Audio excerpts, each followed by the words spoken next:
Seorang wanita muda berusia 24 tahun bernama Tamika bermimpi suatu saat nanti bisa menjadi seorang penyanyi terkenal.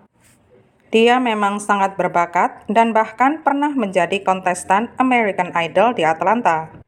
Dia harus berdiri di luar selama berjam-jam bersama para kontestan lainnya, dan dia sangat kecewa saat dinyatakan tidak lolos melewati babak pertama.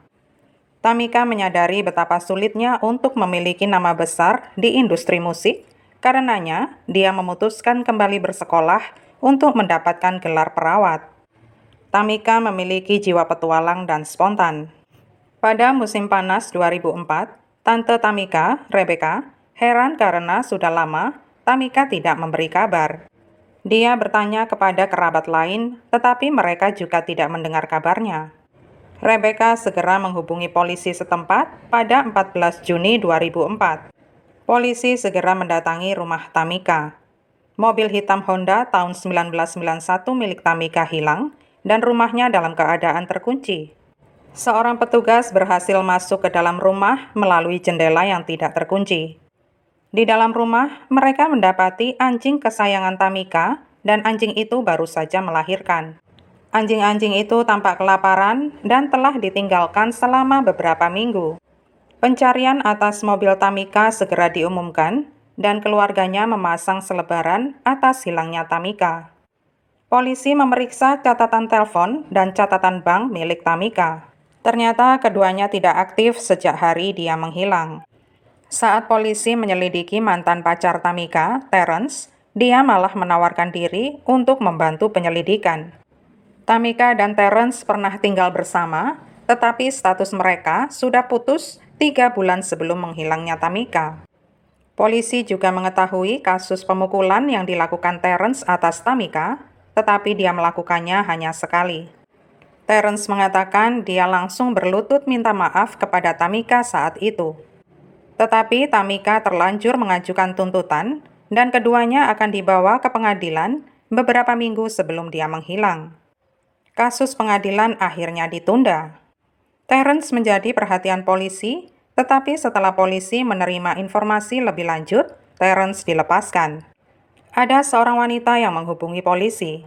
Dia mengatakan melihat selebaran di sekitaran kota tempat tinggal Tamika, dan saat melihat mobilnya, dia tahu keberadaan mobil yang mirip dan bisa jadi itu yang dicari polisi.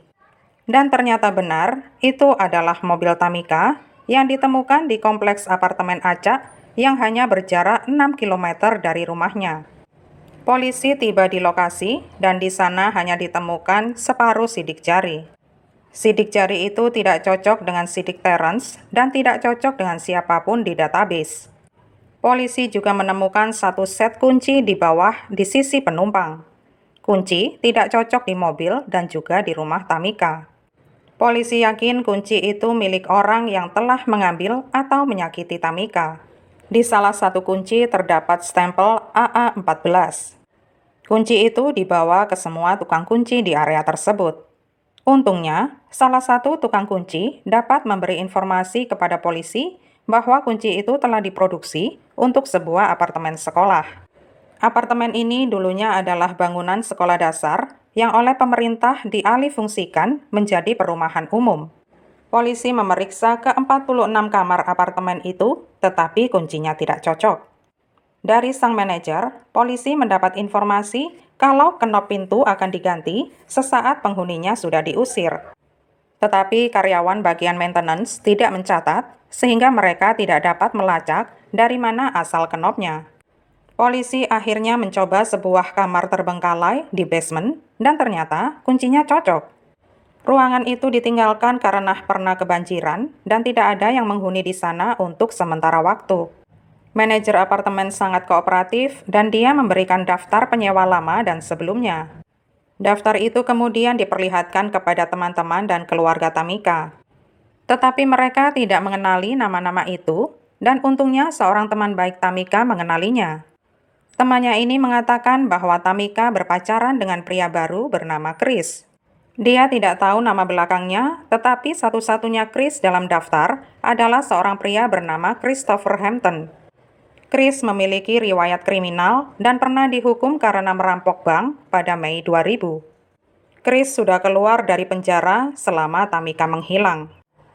Chris ditemukan dan dia berada di penjara karena melanggar pembebasan bersyaratnya. Chris mengatakan dia mengenal Tamika, tetapi tidak tahu di mana dia sekarang. Sidik jari Chris tidak cocok dengan sidik jari parsial yang ada di mobil Tamika. Polisi mendapat telepon dari mantan Chris yang sekaligus ibu dari kedua anak Chris yang masih kecil. Dia mengatakan Chris menitipkan dompetnya supaya disembunyikan. Wanita ini mengatakan dia melihat bercak darah di fotonya bersama anak-anak di dalam dompet itu. Dia meminta polisi datang dan mengambil dompet itu. Bercak itu dipastikan darah dan darahnya berasal dari Tamika. Saat Chris dihadapkan pada darah itu, dia mengklaim itu bisa saja darah orang lain. Dia masih membantah terlibat. Polisi sudah memiliki bukti tidak langsung, tetapi belum memiliki jenazah. Seorang wanita yang pernah berkencan dengan Chris selama menghilangnya Tamika menghubungi polisi. Dia mengatakan mengikuti perkembangan kasus Tamika dan dia berada di apartemen Chris, yaitu apartemen 215 di sekitaran waktu Tamika menghilang. Dia mengatakan melihat noda merah coklat besar di lantai kamar Chris dan lemari kecil dirapatkan untuk menutupi lemari pakaian. Sekitar 14 bulan setelah Tamika menghilang, polisi mendapatkan surat perintah penggeledahan atas apartemen tersebut. Di dalam tampak baru saja dibersihkan. Tampak sejumlah besar pemutih dipakai di sana.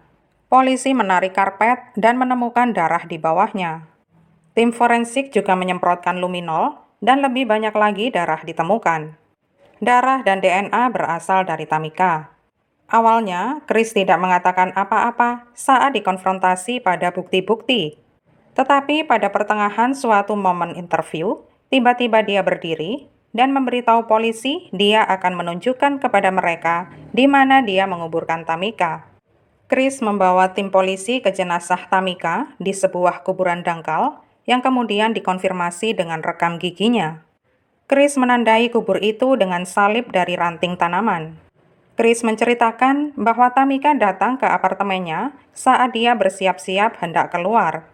Dia mengatakan sedang menyetrika bajunya saat Tamika marah-marah. Chris dan Tamika ternyata sudah sekitar 3 bulan berpacaran. Tetapi Chris sedang menantikan kelahiran bayinya bersama wanita lain dalam beberapa bulan mendatang. Fakta ini merenggangkan hubungan mereka.